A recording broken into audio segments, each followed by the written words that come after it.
iblis tuh nggak suka kita tuh hidup dalam takhta maha kudus Tuhan.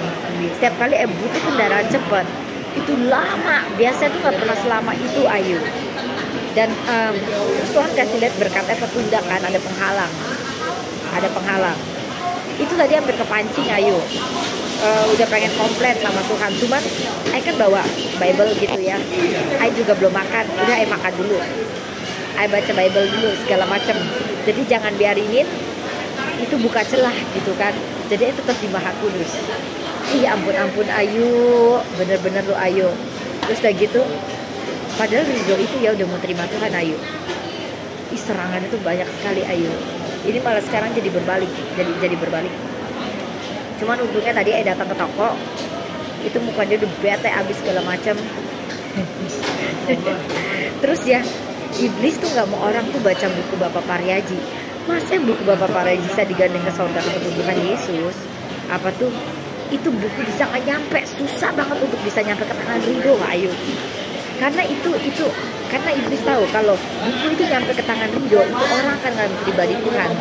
Karena dia orang Muslim fanatik dan dia ketemu Tuhan Yesus, digandeng Tuhan Yesus dan nyium kaki Tuhan Yesus dan disuruh bangun gereja terbesar, dan nyium kaki Tuhan dan melihat dibawa ke neraka surga. Iblis gak mau anak itu tuh baca itu buku. Kenapa?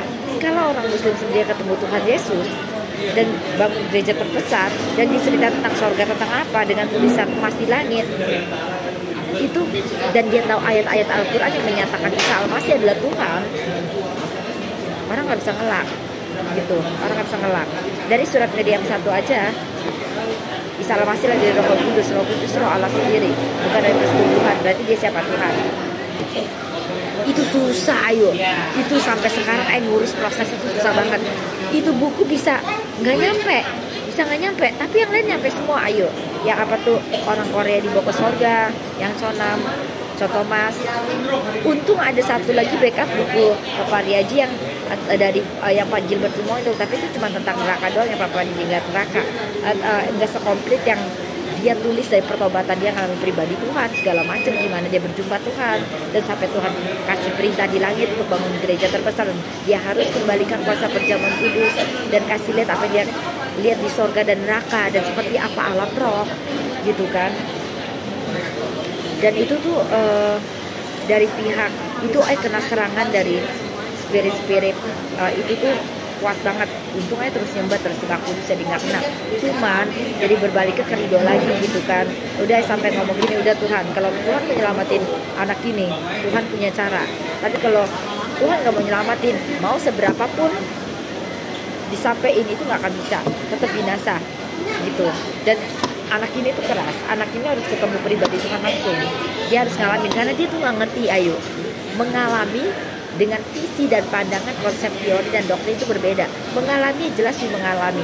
Kayak you jatuh ya otomatis you berdarah. Tapi kalau konsep pandangan you jatuh, you bisa lecet. You gak ngalamin karena itu you cuma baca. Cuman imajinasi yang keluar ketangkep gitu kan. Waktu you jatuh, kemungkinan you bisa lecet, bisa berdarah, bisa robek, tergantung seberapanya gitu kan. Tapi kalau orang yang ngalamin bener-bener jatuh, nih gue disobek di bagian sini, ya udah tok, nggak bisa ditambah kurangin, faktanya tuh di situ gitu kan. Dan nggak bisa ngebedain sama sekali. Belum pernah nemuin orang sebodoh yang sedegil sebebal itu.